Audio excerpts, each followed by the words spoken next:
Bismillahirrahmanirrahim. This is Miss Asma Furqan with Computer Science period, class 7. Welcome to you on this period. Now we will start our view of the title page of our Computer Science book, that is very colorful. You are watching on your screens Computer Science of grade 7. I hope you will like it. Now we will study the contents of the book that are very interesting.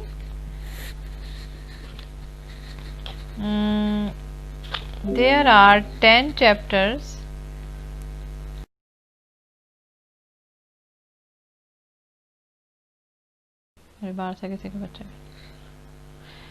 Okay students, now see contents of the book, class 7.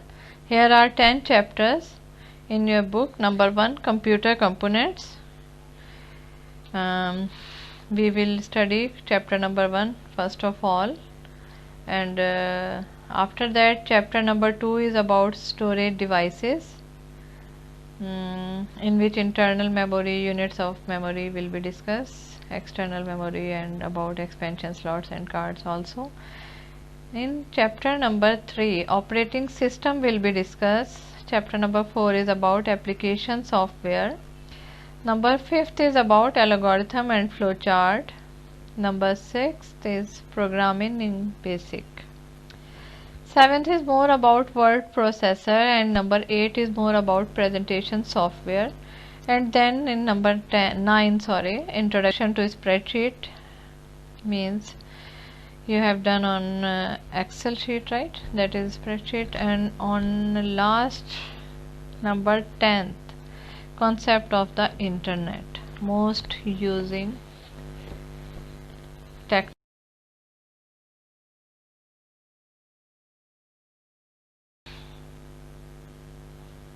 Okay students, computer components का chapter आपके सामने है, chapter number 1.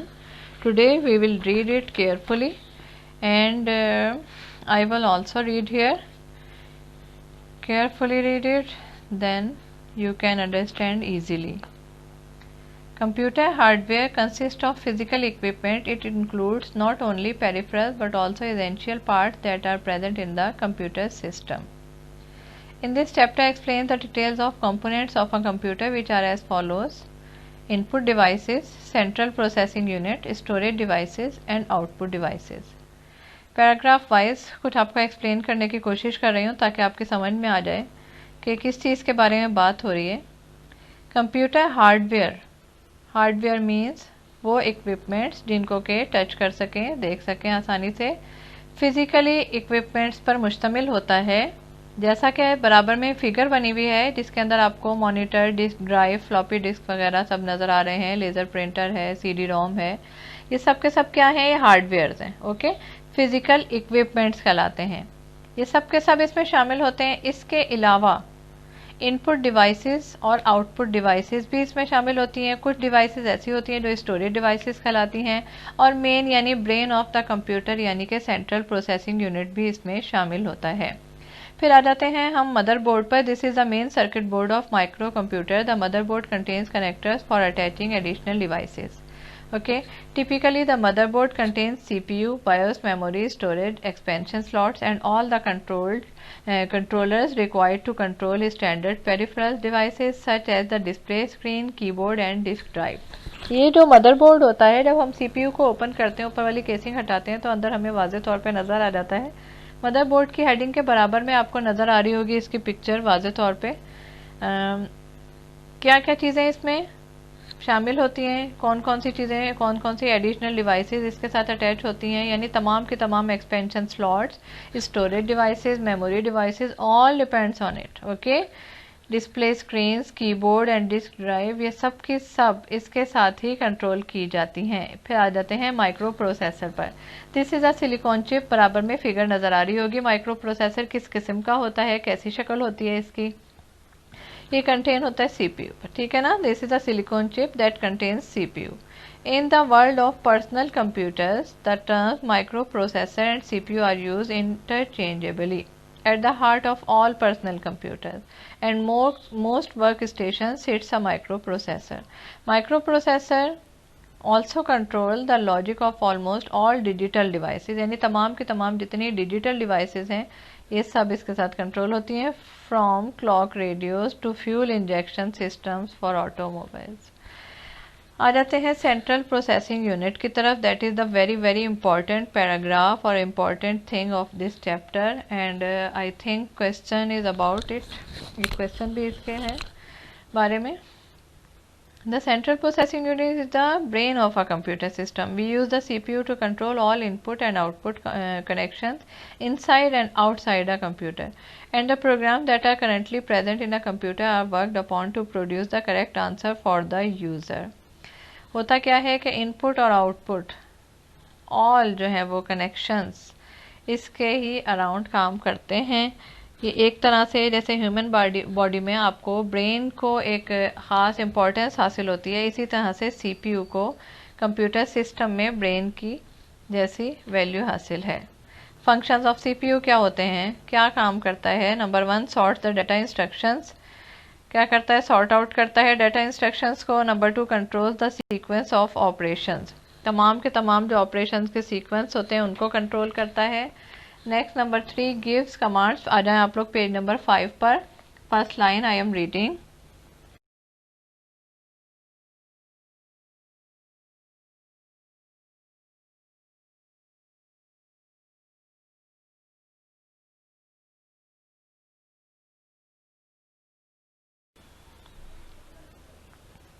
Okay, page number 5 पर point number 3 में study करने जा रही थी। आप लोग भी मेरे साथ रीड कर रहे होंगे मेरा ख्याल है। Gives commands to all parts of the computer system. CPU क्या करता है? कंप्यूटर सिस्टम के तमाम पार्ट्स को कमांड देता है। इसके अलावा number 4 I think number 4 point है, yes, carries out processing. Processing करता है डेफिनेटली, सीपीयू है, प्रोसेसर प्रोसेसिंग भी करेगा। Performs arithmetic and logic operations, ये तमाम के तमाम इसके फंक्शंस हैं। जब ये कंप्लीट हो जाते हैं तो एक आउटपुट हमें प्रोवाइड करता है। The CPU is divided into 3 parts. Number 1 control unit, number 2 arithmetic logic unit यानी एएलयू, इसकी शॉर्ट फॉर्म है। कंट्रोल यूनिट की शॉर्ट फॉर्म है CU. And number 3 memory unit, जिसकी शॉर्ट फॉर्म है एमयू।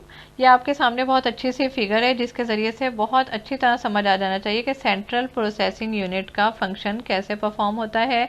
इनपुट के ज़रिए से डाटा लेता है और फिर कंट्रोल यूनिट, एएलयू, एमयू और सेकेंडरी स्टोरेज से होता हुआ ये हमें आउटपुट प्रोवाइड कर देता है।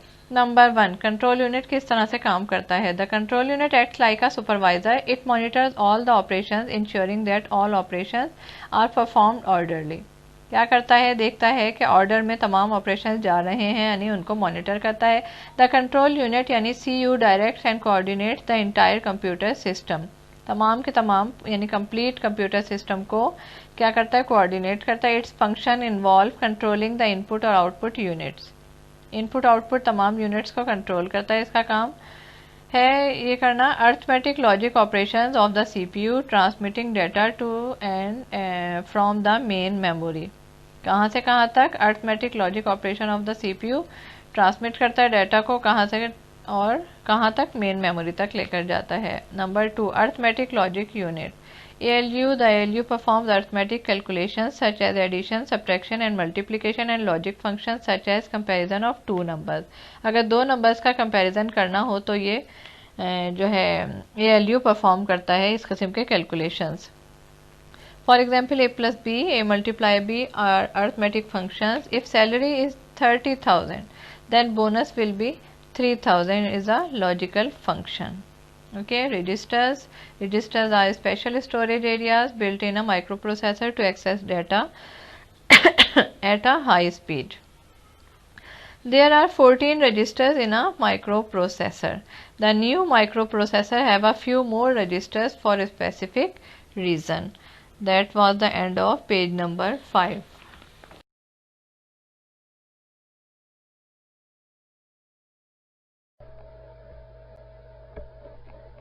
Now page number 6, part number 3, memory unit यानी MU is the place where the computer programs and data are stored during processing. Memory का मतलब ये है कि डाटा जिसमें स्टोर किया जा सके। ओके ये एक ऐसी प्लेस है इस यूनिट की कि जहाँ पर कंप्यूटर प्रोग्राम्स और डाटा स्टोर होते हैं। There are two types of memory, internal memory and external memory. Internal memory is a set of chips located on the motherboard. Definitely internal की बात हो रही है तो motherboard के अंदर कहीं मौजूद है ये. While external memory are physical devices for backups that are separated from the motherboard. Motherboard से separate होते हैं external memory. ठीक है. The internal memory consists of the following two types. Number one, RAM. Number two, ROM. RAM short from random access memory and ROM short form read only memory. ठीक है जी. Random access memory, random का मतलब क्या होता है? अचानक से. ठीक है ना. वो मेमोरी जिसमें फौरी तौर पे मौजूद हो डाटा, लेकिन अगर स्विच ऑफ हो जाए आपका कंप्यूटर तो क्या हो जाए? आपकी सारी की सारी मेमोरी वाइप आउट हो जाए. ठीक है जी. जबकि रोम में अगर स्विच ऑफ हो भी जाए, पावर स्विच ऑफ हो भी जाए, तब भी आपका कोई किसी किस्म का लॉस नहीं होता, इंफॉर्मेशन लूज नहीं होती है. ओवरऑल इसका मतलब ये है, मैं रीड कर रही हूँ. It is the part of main memory where data and program instruction are held by being process. यानी रैम क्या है? RAM is the part of main memory. ठीक है जी. This type of memory allows you to enter data into memory writing and then to retrieve data from its reading. It is a purely a temporary memory. मैंने अभी आपको ये बताया था कि temporary memory है, इसके अंदर डाटा हमेशा के लिए यानी constantly फ्रीज नहीं रहता. And if once the computer is switched off, everything in RAM is wiped off.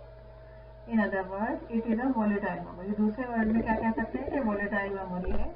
ठीक है जी. सेकेंड पे आ जाए रोम पर. The information stored in ROM can only be read, सिर्फ रीड की जा सकती है. It may contain information such as how to start the computer and it also gives instructions to the internal operating system. The actual contents of ROM are usually set by the manufacturer. It is a non-volatile memory. ये दोनों चीजें एक दूसरे के opposite है, समझ लें. ठीक है ना. ये आपको डिफरेंस के क्वेश्चन में भी पूछा जा सकता है कि राइट द और डिफरेंशिएट बिटवीन रैम और रोम. ठीक है जी.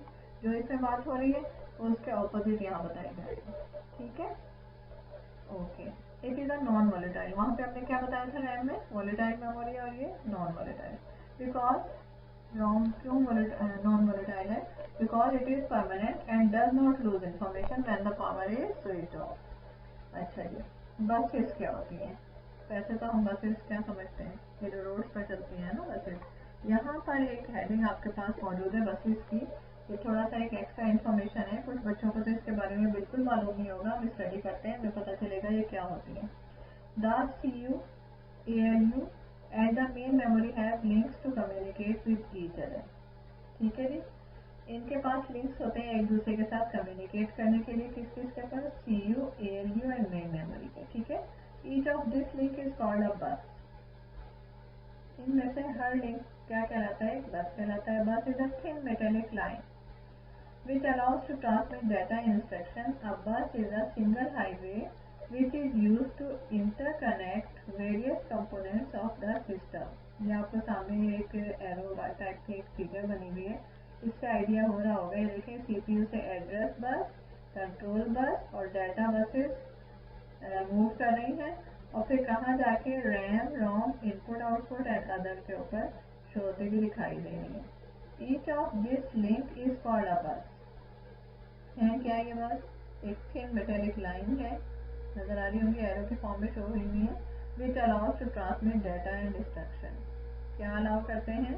डाटा की ट्रांसमिशन और इंस्ट्रक्शन फॉलो करते हैं. अ बस is a single highway which is used to interconnect various components of the system. There are three kinds of buses: control bus, address bus and data bus. तो main आपने क्या तीन याद रखनी है इनकी काइंड. बस के कितने काइंड हैं? 3. Number 1 data address bus, number 2 control bus, number 3 data बस. ठीक है जी. एक्सटर्नल मेमोरी पे आ जाते हैं. सेम पेज पर एंड में दो हेडिंग्स लगी हुई हैं, आप लोगों को नजर आ रही होंगी. आई am reading. I hope you all will be reading carefully. External memory to store data and information permanently.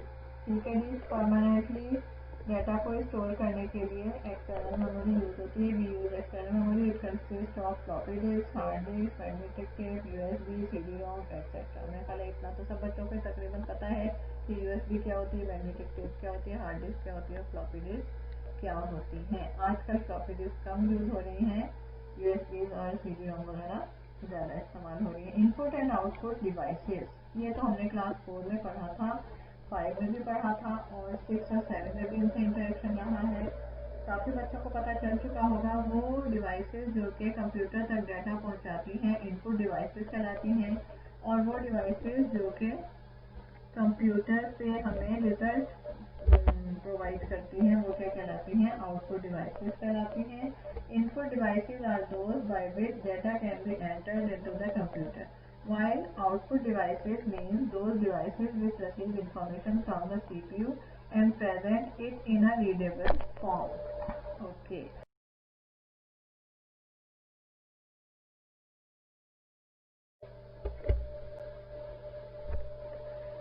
Okay students, now last page, page number 7, ports. What are ports? अगर आप लोग इसकी CPU की केसिंग हटाएं या नहीं भी हटाएं, बैक साइड इसकी ज़रा थोड़ी सी मूव करके देखें। फ्रंट पर तो इसके आपने देखा होगा CD ड्राइव्स वगैरह मौजूद होती हैं।